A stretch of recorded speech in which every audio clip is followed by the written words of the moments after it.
Hello, everybody. Welcome to another episode of Shooting the Shift. This week, because he always complains about my intros whenever we do guests, Bryn is going to do the intro.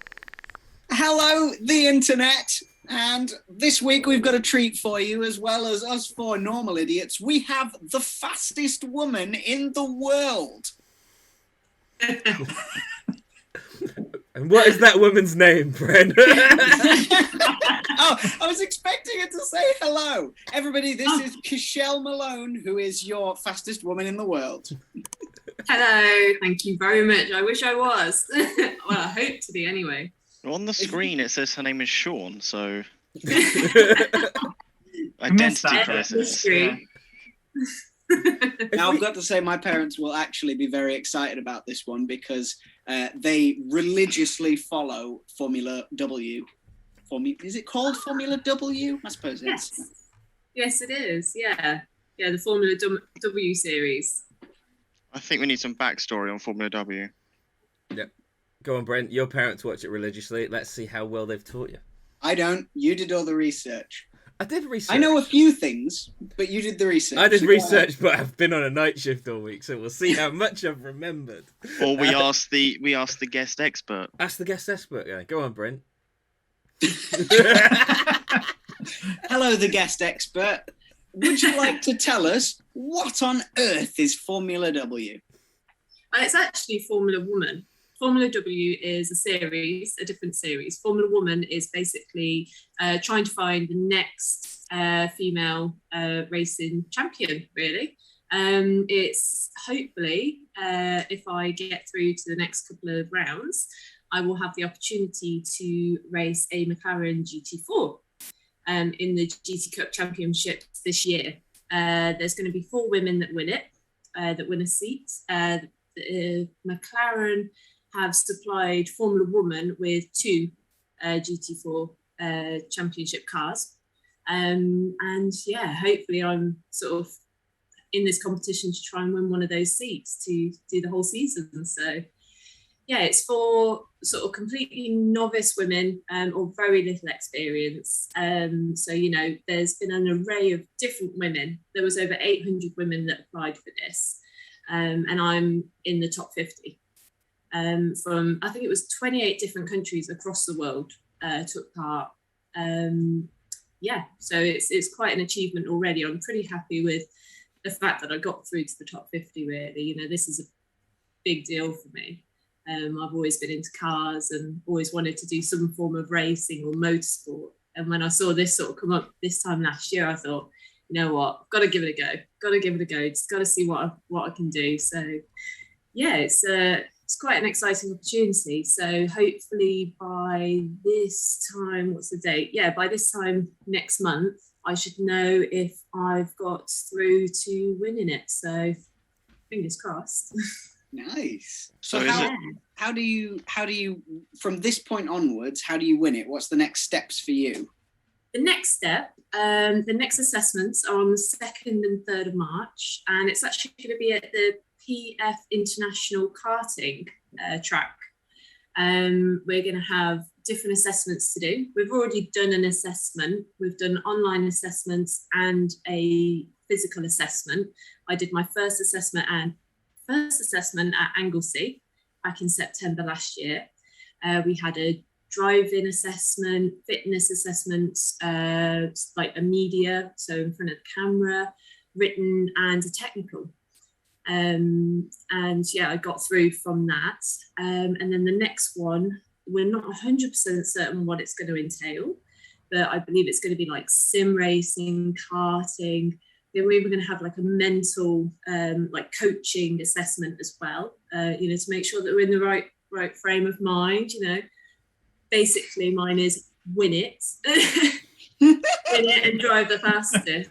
So, you know, just go all in.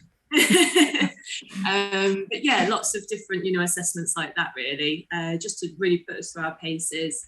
I think there's going to be like another technical as well, so we'll see what that one entails this time. The last one was changing window wipers, which I absolutely hate. I imagine you didn't struggle though. No, but I hate window wipers. They drive me up the wall. So yeah, if it's something like changing a tire or a wheel, no issue with that, mate. Yeah, I mean, I was going to say you wouldn't struggle with the technical stuff because, I mean, tell everyone else what you get up to as well, because like you say, you are definitely into cars. Yeah, no, I've changed wheels on the side of the road in 9-inch heels and a pencil dress, and no problem at all. But in my day-to-day job, I work for a place called DS Motorsport, and I do everything from sort of the accounts and invoicing to the social media side of things, and also I do get my hands dirty trackside with trackside support, and also in the garage. If the guys need a hand, if they need someone to quickly do a service or an oil change or something like that, I'm always hands on. I was doing services and things like that when I was pregnant with both of my boys, waddling around the garage, should I say, and things like that. But yeah, and I get to go trackside quite often. I'm very, very fortunate that, quite often I get to go on track as well. I was at Donington last weekend, which was brilliant. But, things like I haven't driven too many tracks. I've driven Silverstone when I was pregnant with my second. Very responsible mother, and I've driven Mallory a couple of times, Donington, Anglesey, things like that. So yeah, I'm fully, live, breathe. I can say you've driven more tracks than me at this point. Yeah. Yeah, no, well, being drifters, we tend not to drive actual tracks. They're a bit grumpy with us, don't they? Yeah, usually. Yes. But I've done Donington, which is ridiculous fun, even in a 100 horsepower MX-5. And Lighton, that's it in terms of actual tracks. So you've done more than me at this point. Yeah, I'm in the same boat. I've done Silverstone at 5 miles an hour. Oh yeah, the Chris, whatever they call it, still technically thing. a faster lap time than the rest of us. Yeah, that year, faster lap time than anyone else. I say you did the full national circuit as well on that. Yep. Yeah. Most track days and stuff like Jat Fest and stuff like that. It's the short circuit. Also, really importantly, did that in the toaster. That must have taken forever. It was a while, but there was little people in elf costumes in a giant snow globe, like in the middle of the start and finish. Actually, speaking of that, did you see? It was living Mario Kart, basically. I forget which Formula One team it was, but they sent an F1 car around with all the lights on in the dark. Yep. Like, there's no lights on an F1 car, so they were doing it literally in the dark by memory. It's like, who signed off on that? It's an adventure. It's like track safety from when I was little, right? So I'm from a bike racing family originally, and when I was growing up, I started building go-karts out of wood, and my dad just let me learn the lesson that cars need brakes by crashing go-karts without brakes with petrol engines. Yeah. So you're definitely somewhere above that on responsible parenting. I don't know. I don't know how much more my responsibility of a parent has grown since, as they get bigger. Yeah, they're all right. Yeah, they'll be fine. That's it this time. Parent number 2. Yeah, they're fine. They'll be Kids are made of magic and rubber anyway. They pretty much are. I'm not even going to ask how you know that, Milton, because she's there and she's mental. Yeah. So if someone wants to get into Formula One, what do they have to do? Basically, they just go onto the website. You can already register your interest for doing the 2022 to 2023. They're actually going to be continuing it on for next year as well, or this year, next year. Because the last time they did Formula Woman was back in 2004, I think it was. But back then they actually had a contract with Mazda. And instead of joining like a series that's already going, I know, and it was the RX-8. It was awesome. But instead of sort of joining up with another series that's already going, they actually created their own series. So they had their own championship, where I think it was there was like something like 10,000 women that applied for it, and something like 16 got through to create this almost like this racing series. And then they had like the one champion that obviously won all, the one with the most points.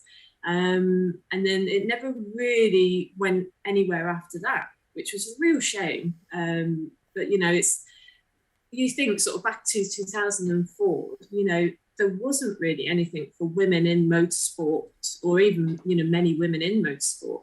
And I think it's really come to the forefront of people's minds again recently in the last few years that we are here. We do like to go really fast sometimes.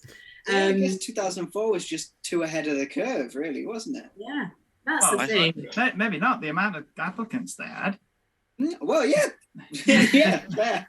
I think that's one of the things that has always got me, and women. No, living in let me phrase it this way, but living in Mexico, right? As I do, I have had more women that have like the stones to try and keep pace on some of the roads I drive than blokes. You left quite a gap there, Bam. No, I did. Yeah, it's because all the women drove past him and they gapped him. They did not. They did not. The only one because they're all lighter. Claire is the only one that's nearly beaten me down my road, and I won because I accidentally clipped a robin with my number plate, and she stopped to check it was okay.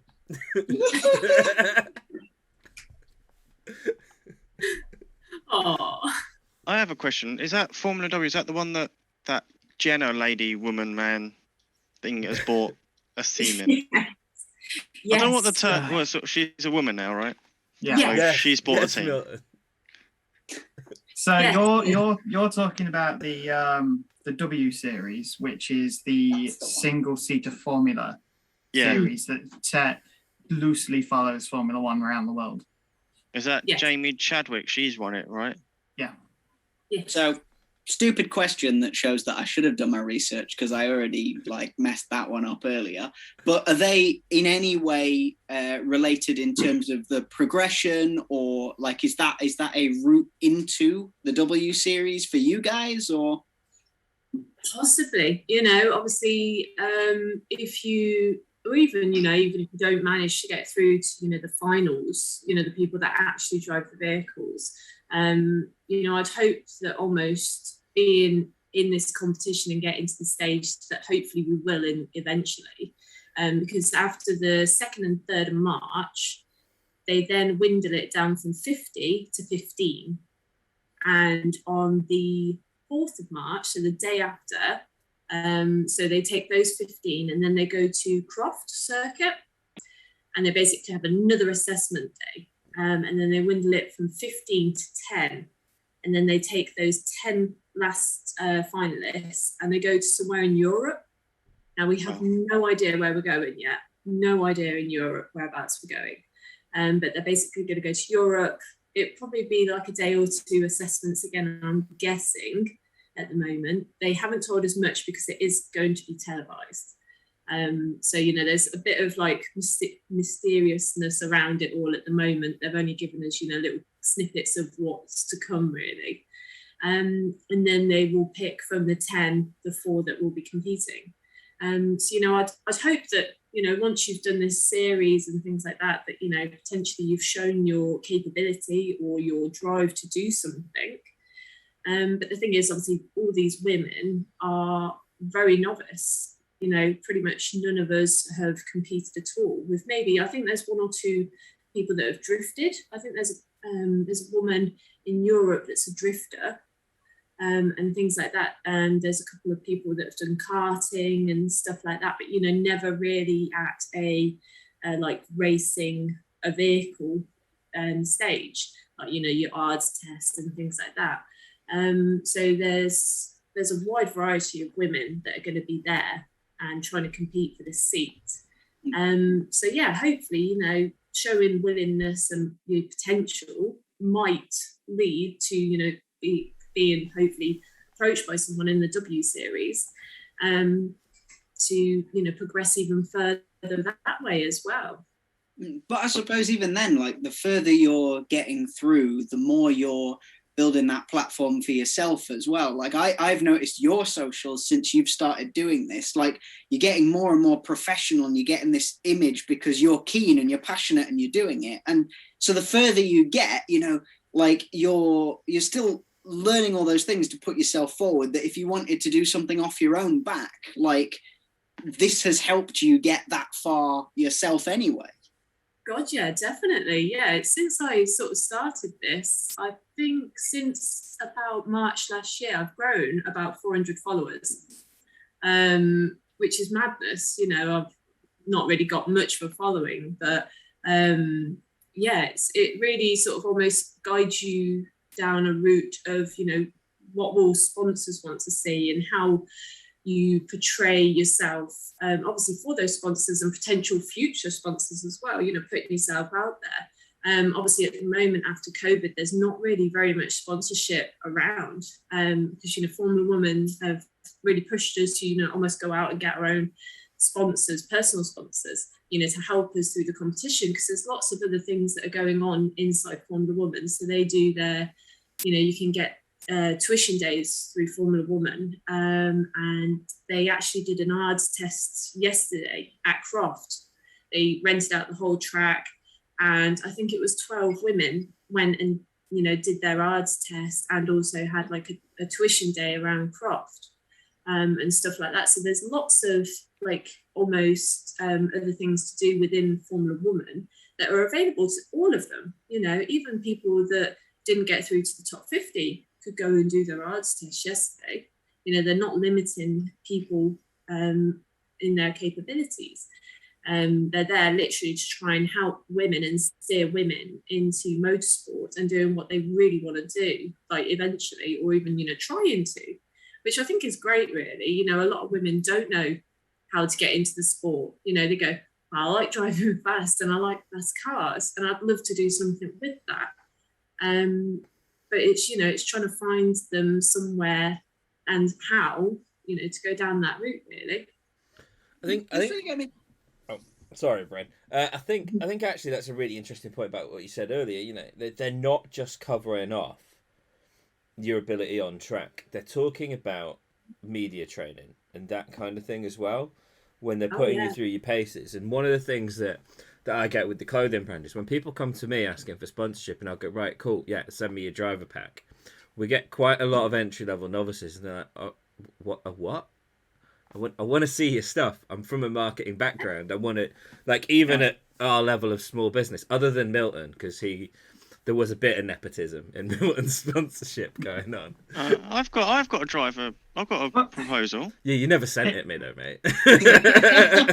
I was already in. It's fine. It's a weird thing, and it's sort of apt that you bring it up, because I hadn't thought about this until I think it was Von Gittin Jr. when he was on Maximum Driftcast, and I think Bryn highlighted this to me when he was on, because he spent a whole load of time talking about sponsorship and how to get sponsorships and deals and all of this stuff. And they're like, the thing that you have to point out is somebody won't sponsor you unless you've got something to show for it.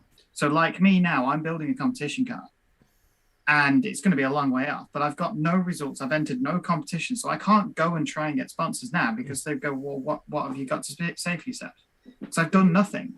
So nobody's going to sponsor me. Whereas you've now got Formula Woman under your belt and you're building that social media presence.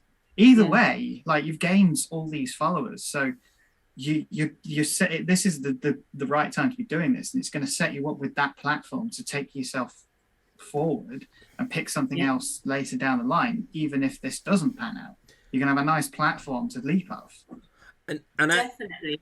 Actually, in some ways, that is the media training part, and the how you engage with sponsors is more difficult than the getting out on track bit, because some sponsors will look for prize idiots. Milton. Milton, you managed to melt grass at a show last year, mate. No, he didn't. That wasn't him. That wasn't me. He did manage to leave a cucumber in his car for 6 months, though. Oh, yeah. That's a long story.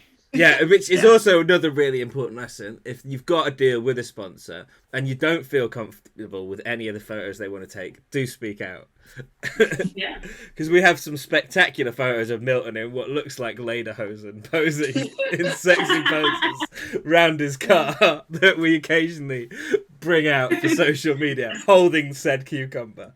What happens at shows, Steve? At shows? It doesn't, mate. It's all over the internet. The photos went on social media.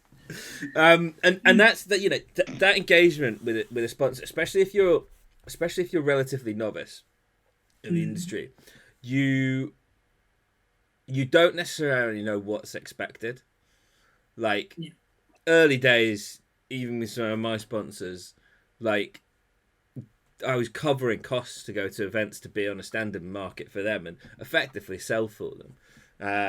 And I knew they were kind of taking the piss a little bit, but also I wasn't paying full price for parts, or I was getting free parts every now and again. And some sponsorship deals aren't necessarily going to cover everything.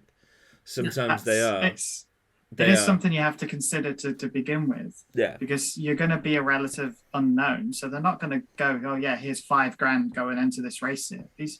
Oh no. They need to get a return from it. And I think something else that Von Gittin Jr. pointed out was you can say no to the brands that want to sponsor you as well, because if it doesn't work well with what you want to do, you've got to work together. It's more of a partnership than anything else, and you've got to get something out as well as them, and it's got to work for both of you. And if you find it doesn't work for you at some point, you can always walk away from them. And that's the other thing that people forget is like, oh yeah, I just want sponsors, I want anybody. It's like you've got to get the right people on board. Yeah, and no, you need to almost, like you were just saying then, you want to try and find sponsors that almost you believe in them as much as hopefully they will believe in you. Yeah. And like you said, being a novice, it is extremely hard to find someone that will almost believe in you a little bit. Yeah. And also I think definitely being a woman, I find it quite difficult. Like I know up here that I know what I'm capable of, but it's almost like trying to convince other people that, like you said, I don't have I don't even have a car that I could go and set some times or anything like that. I've just basically last weekend used my company car, so DS Motorsport. They lent me one of their cars, one of the tuition cars, to go around Donington. And the guy, Neil Primrose, that's our instructor, he's won at Donington, loads of times. The car that I was going around in is actually his tuition car that he built, and we look after.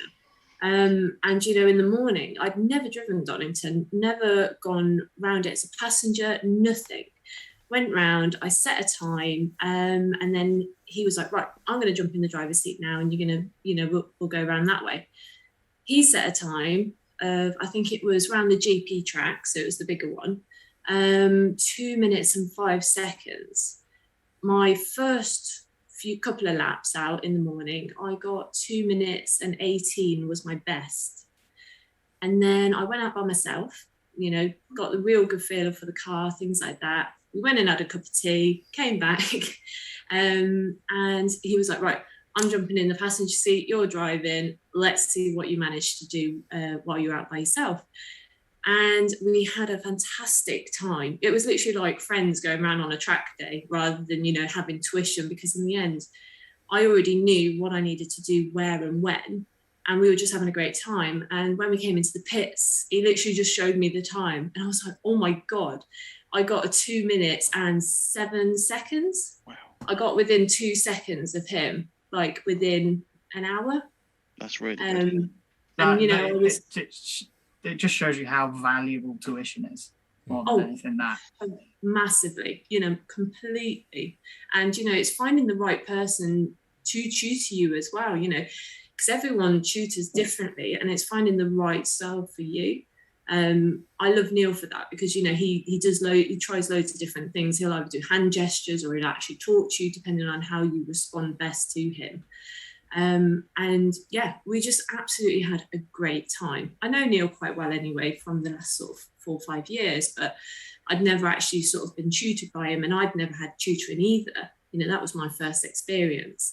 And, now almost I've got that little bit of experience, and almost that like little pocket of information to go, look, I already know that time that I got within, I think it was an hour from when I first had the time taken to the second time, I knew if I went a little bit longer into the afternoon, I already knew places on the track that I could have been flatter through.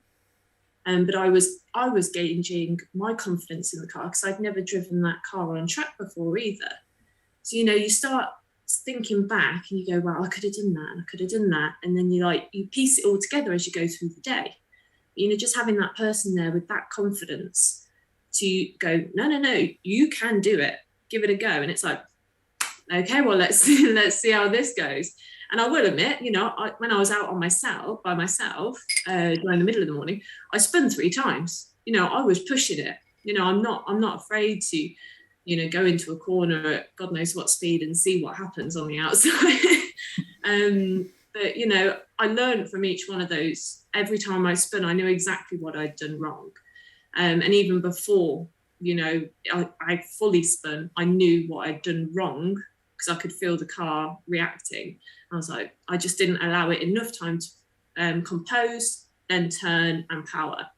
So, it's all that knowledge, all putting it together, which, I absolutely love. I've done a bit of drifting before and things like that, and I love drifting, don't get me wrong.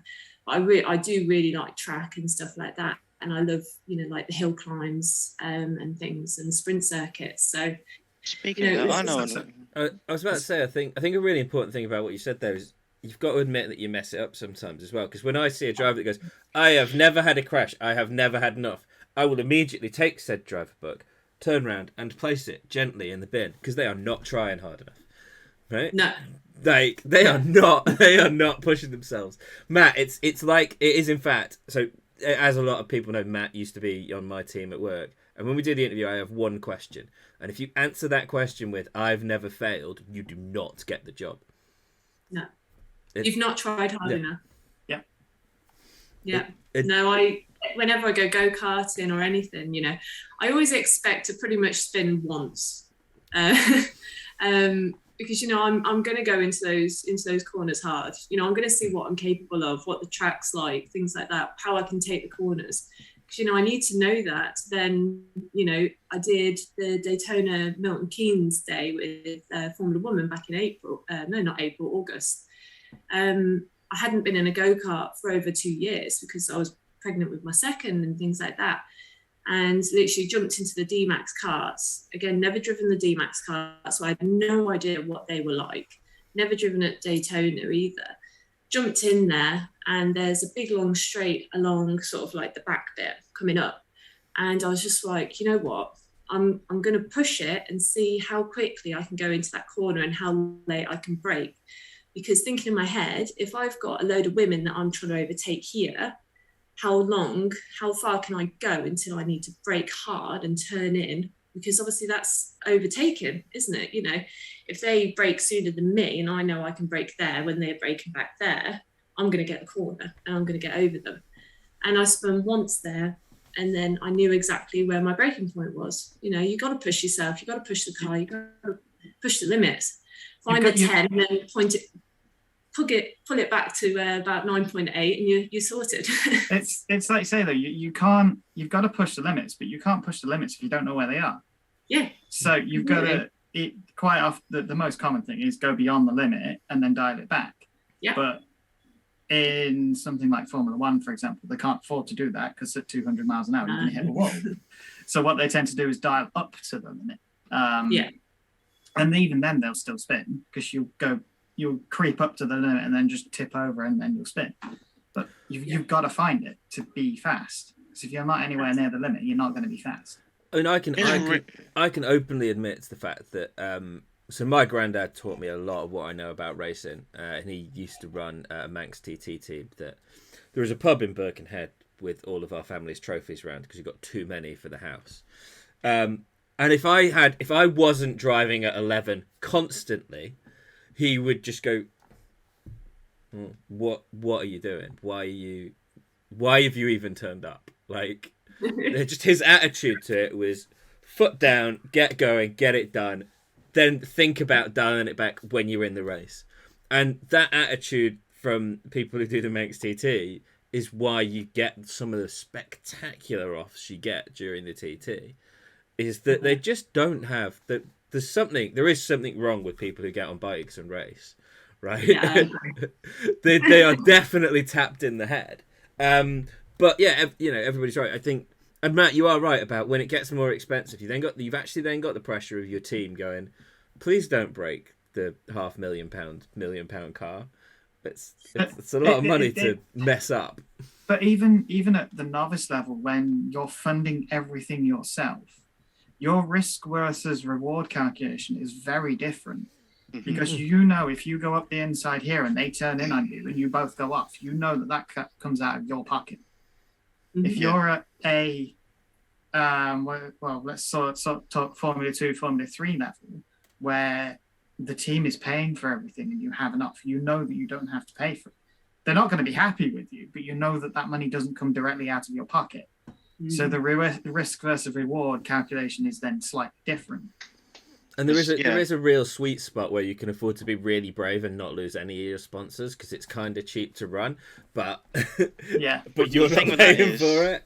You've got to get the right sponsors because, speaking of one, I went to an event in Ireland. We just finished painting the car, and he said, "You need to go faster. I need to go faster."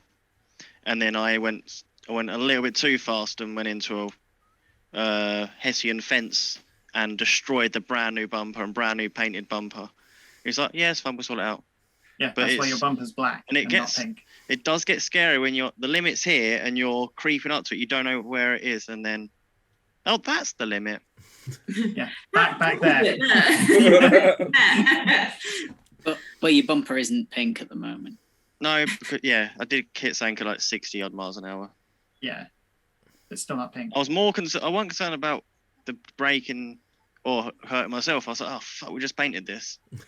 But it's the same thing. You've got to get the right sponsors to work with you for how you work, and some sponsors and their brand image will not fit the brand image that you've got for yourself. Definitely, and you've got to find the right people to work with. It's also don't always go in for I want to go get sponsored by Mercedes and get £1 million. Yeah. Right, start off with like a 10% off, or right, I'll get this one then, and then help me out on the next one. Yeah, like I say, you've got to have results and you've got to have something to show for yourself before some of the bigger brand names will even talk to you. You don't even necessarily have to have race results, right? Some of it is just reputation and attitude and the fact that you'll push them quite hard. That's how a lot of my, I wouldn't even call them sponsorships, I call them relationships with companies. It's a working relationship, partnerships, that sort of thing, rather than sponsors, because you're working together and it benefits both of you. Arguably, that's more important these days, is your image and putting out there, which is why all of the kind of media training and stuff that they're pushing you to do in this series is going to be so good. That's going to be it's invaluable. The most important thing that you're going to get out of it is that basis and that knowing what to do, and it's working well for you already, so it's gonna be a good thing in the future. If you want to do whatever you want to do, I think you're gonna be able to on the sponsorship side. Yeah, you are already one of our most professional guests we've ever had. I hope you understand this. Exactly. I'm not getting assaulted because I'm not a guest. So there. You've got that image really, really, really good. Like the stuff that you're putting out there seems so professional and well done. Like that's going to be key. I mean, just the fact that I got an email with the shots for doing some promo beforehand, right? There are a lot of people going, oh, well, you get people coming on and go, that's a pain in the backside to send over. I can't be bothered to do that. But you get the importance of that, and you understand the importance of that because of what you're being exposed to as part of this series. And there's actually quite a lot of series. Milton's not had any media training. I've not sent him off to a special little camp to go, Milton, this is how you present yourself in front of a camera. Yeah, we need to do something because, I'm awful. I hate being on camera. Even up, we've been doing this, how long have we been doing this now? And I'm still over a year now, yeah. But it's to be honest, it's how It's kind of how I market. This is That how goes I up the marketed. course too. I had my words there, and then you interrupted me. This is how I marketed it to you in the first place. Was you come on, we promote you, but then by you being on, you're promoting us as well. So everybody benefits from doing this, and it's a good laugh to have on a Friday night. And it's actually it's a really good attitude, right? I am like we do the unboxings on the episode, and they're from competitors to our own clothing brand, and people are like, "Well, why are you doing that?" I'm like, "Because I know these guys. They're my friends. I hang out with them at events and stuff." And also, I'm not that much of an idiot to go, "You are only going to buy Violent Running stickers and only wear Violent Running clothes ever." Because if you did, I'm really sorry to anyone who does this. You're kind of a boring person if you go, "I only want vanilla ice cream for the rest of my life." Right? It's what? I only do want vanilla ice cream for the best of my life. Like, I've tried a lot of ice creams and none of them are vanilla. Let's just throw that out there. Yeah, but Brent, you are an engineer, and that's how engineers need to be. They need to know they're going to get the right result every time. Yes, I have found the best thing, and now I will not experiment anymore. Yep. And then some young upstart, when you're like in your 60s, is going to go, "Brent, can I try it this way?" And you're going to go, "No," and they're going to ignore you, and then there's going to be a massive leap forward in racing tech. Which is what Bryn's doing now to the Bryn people is at his that workplace. young guy. Yeah, exactly. So so experience wise, is it can you like could Amy, who has built more engines than I have but never been out on track, could she just sign up, give it a go, see how she gets? Yeah, literally there is such a wide variety of women that have applied. Like one of the girls that I was with at Anglesey, she was actually in my group. She'd literally only just turned 17, and I think it was on the Saturday or the Sunday, and on the Monday before she'd only just passed the test. But yet from, I think it was about 9 or even younger, she'd been like racing go-karts. So, she's got huge amounts of experience in go-karts, but, she's never obviously driven a car other than a learner car. And then you get other people that, I think there's even a 50-year-old mother that has got through to the top 50, and she's had no experience whatsoever. So I think it's such a great, diversity of women that have signed up and that have got through. Like I said, I think there's a European woman that is a drifter. So, she's obviously got a great sort of sense of car control and things like that as well. So there is such a wide variety of women, which I think will make it really quite interesting. There's, again, young girls that have never even set foot on track before Formula Woman, before they signed up for it. And so many of them are literally taking it balls by the horn and throwing themselves into it and just really giving it a good old go. And, it's brilliant to see. I love it. Absolutely love it. I've been into cars since I was 11. And I remember being, quite a young girl and being like, I really like cars. And people sort of look at you and go, yeah, I bet you do. Yeah. You like fast cars. So yeah, I do. I really like fast cars. But to me, I think this is why this series is so important, and I think that this is one of the reasons that made me ask the question, do you want to come and talk to us? Because in terms of getting women into motorsport, and it's going to be said a lot, and it's going to be said forever until it's an equal number of everything, that it's just there's not the representation there, and representation is super important. People underestimate how important it is. And you've just in the last 5 years, you look at the form. I'm going to cite Formula One because it's on TV and it's easy to see. You look at the personnel within the garages, and year on year there are more women within those garages. Yeah. And even at the Race of Champions this year, Jamie Chadwick and Emma, I can't remember her last name, from Finland, both went, and they were treated as equals. They weren't treated as women that were there. They were just another racing driver within the entire series. And I think it's fantastic to see that something like this is out there to get more women into motorsport. Definitely, it's opening the door. I totally agree, and I think there is. certainly, like, I am a child of the 80s. You know, I think I'm probably the oldest one on here. By far. Well, I don't know. We'll check after the episode. We'll see. But like, you know, certainly that era, the view of women in motorsport, as far as my dad was concerned, was like grid girls, and that's it, right?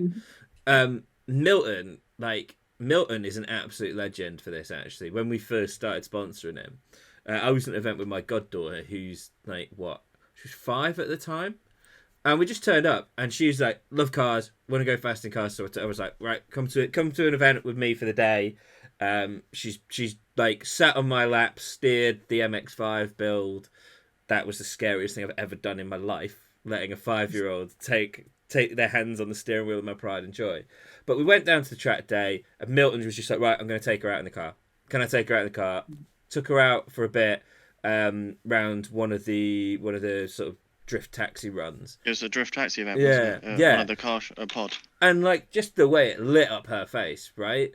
You know, if your daughter is saying she's into racing, get along to something, stick them in a drift taxi. You'll find out pretty quickly if they've got the stomach for it, and if they have, find your local karting circuit and get practicing, because everything you do in their youth gives them an advantage.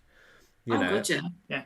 Completely. You know, sort of look back at my youth, and you know, as soon as I could drive, as literally the day that I passed my driving test, I was at college at the time, and I literally went back I drove, my first drive was to the college, was to say to them, I'm not coming back to college, because I wanted to work so then I could fund to have my car and to do modifications to my car. And you know, it just spiraled from there, really. You know, I do all my own mods, things like that. And I absolutely love it. You know, I've had 3 MX-5s and done all the mods to those, and 2 of them, I had 2 Mark 1s, and, you know, got them track and drift prepared all by myself. And yeah, you know, why not? You know, actually, so many people at the garage were so surprised when I'd roll out from underneath the car. They'd be like, "Mate, can you help me out?" And I'd roll out from underneath the car. I'd be like, "Yeah, I can help you. What's the matter?" And he's like, "Is there someone else here? What are you doing under there?" Man see boobs. I've got to say though, obviously, we're doing the RX-8 swap into the MX-5. And all the people I told this, as I was doing it, you were the most excited when I told you I was doing it. Out of everybody. So love it. It's literally years ago I looked into doing it, and you know, even now I still want to do it. Yeah. Still want another MX-5. And yeah, when you said that you were doing that, I was like, yes. Matt, in my defense, mate, I was only less excited because I will not get to play all day. I will be sat with cameras and the drone flying, filming, and having the most stressful day of my life while you lot are working, trying not to clip someone in the head with a rotor from a drone. I think, one of the really important things is as well, like, it is starting young. My dad is colorblind, so there were no race licensing in his future for him, which gave me an advantage because I got let loose in the caterhams on track from a very young age. Awesome. First caterham I built, I was 7 years old. Amazing. And before that, I'd been handed spanners for bike engines and stuff, and like knew my way around the toolkit. You are a spanner. I am a spanner. I know that, Milton. I'm completely aware of that. You're talking about someone who, knowing all of this, still didn't put the brakes on their little wooden go-kart that they'd built with a petrol engine on the back. It was a fire hazard waiting to happen. But that was how my dad taught me about what you need in the car, how to set things up right. And I do some weird stuff with engines now because of the bike racing background. Like I very rarely, because it was classic TT, I very rarely go, I want a supercharger or I want a turbo. It's how much can I get out of a naturally aspirated engine is like all that goes through my brain. I know, Brent, I can feel you judging me already, mate. I could see his little face just going. See, on the flip side, I don't do weird things with engines. I just buy weird engines. Yeah. It's just a Dorito in a box, mate. What are you talking about? It's fine. Yeah, once I've done this MX-5 swap, I won't own any cars with pistons in them. Nothing wrong with that. I mean, Absolutely not. the way fuel prices are going at the moment, mate, I feel sorry for your wallet. You say that. I haven't driven the RX-8 in 3 weeks. I don't. I've Just not. start work from home life. I haven't driven the Stager in a month because I've got. It turns out it's a cracked brake disc, not a warped brake disc to start with. Yeah, that'll do it. And because it's a Stager, just the 1 year that my Stager existed in, there's 3 different sets of front discs that are all different measurements that fit the car, and we haven't identified which one it is yet. Yeah. So currently there is measure it. It's really easy. They've given you some measurements. What you need to now do is go and they've not given me the options. They've just gone measure the discs for us. So I've sent measurements down already, Brent. Oh, that's good then. It's better than that time that I asked you to design me some wheel caps to 3D print and just never measured them. Yes, there's a whole. I know. I'll measure them eventually. Design work for people. It either goes one of 2 ways. You need to measure this, and then they never do. Or I go, you need to measure this, and then they do it with a ruler. I have cheap shit calipers. I'm like 1 level above the ruler. The thing you did for me worked perfectly first time. Yeah, that's because you gave me a little sketch. I mean, it wasn't Milton's level of sketch, but at least it was a sketch with measurements. That's a good way. I actually got like Formula 1 level degree of full paint. CAD, isn't it? Isn't it, Mills? No, it's Cardboard-aided pad. design. No, it's pad. It's called. That was my level of sketch. No, not as good as no. It's That pad, is probably other than Brent the most responsible adult sketch that any of us have ever done in our lives. That's the most responsible sketch I've ever done. Hang on Full a on minute. wiring diagram. Is that? Oh no, that's not what I think it is.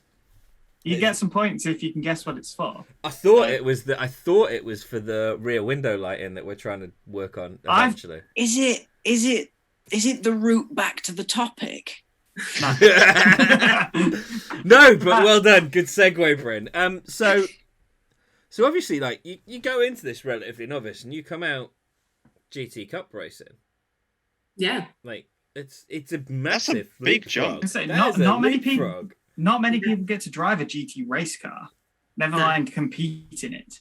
No, and we are going up against, the big boys, the people that won it last year. It's not like it's going to be toned down or anything like that. We are going in and we're competing against, I think like touring car drivers and everything like that. So, I think even just to find a type of woman that goes, you know what, I'd like to have a go at that.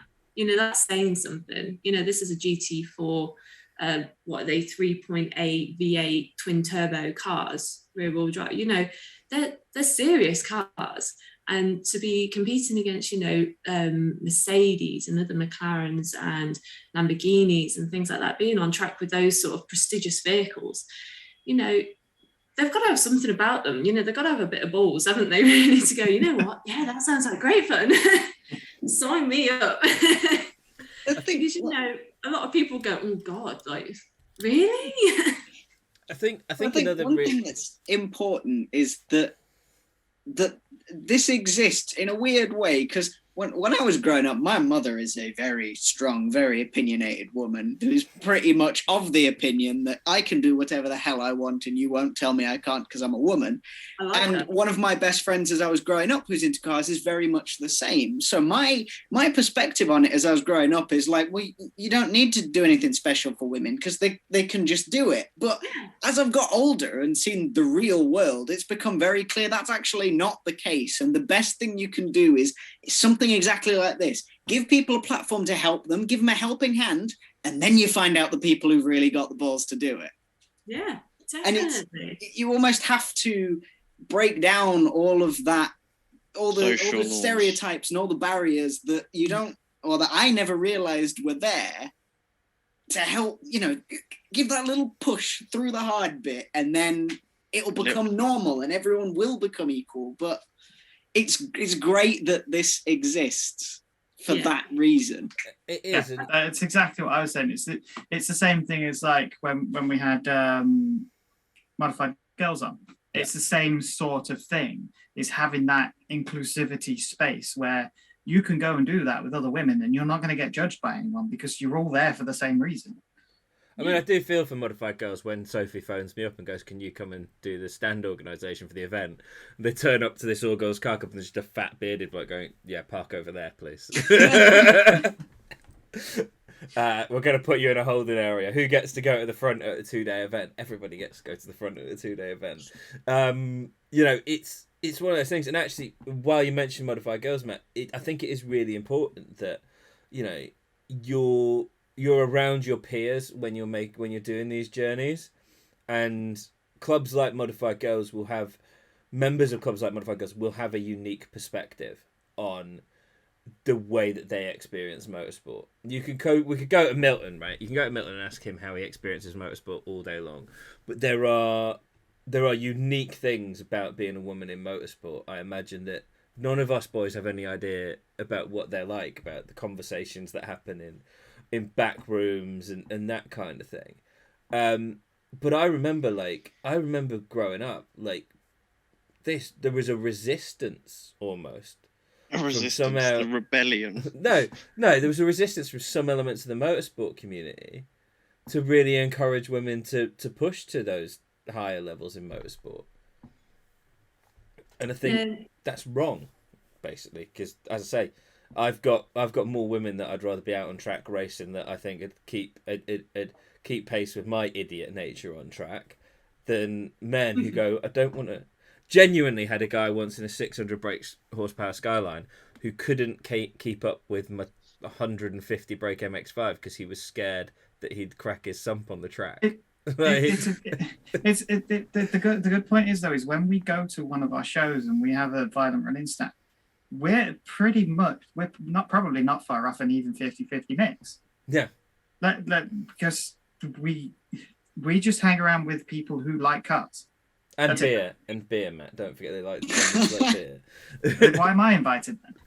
You're there to be the designated driver when we all need a minibus home, mate. to get chicken nuggets. To be fair, when we were at Yakushi, I was the designated driver because Tish was, what was she, 7 or 8 months pregnant? Yeah. Yeah. You and Tish, that was just in case. Yeah.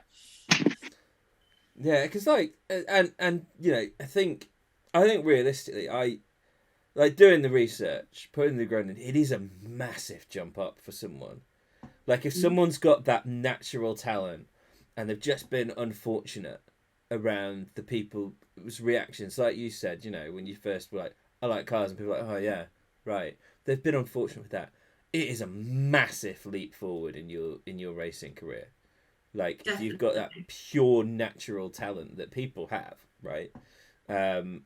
You can go from 0 to 100 mile an hour in the blink of an eye in your career with this. Yeah, I hope to.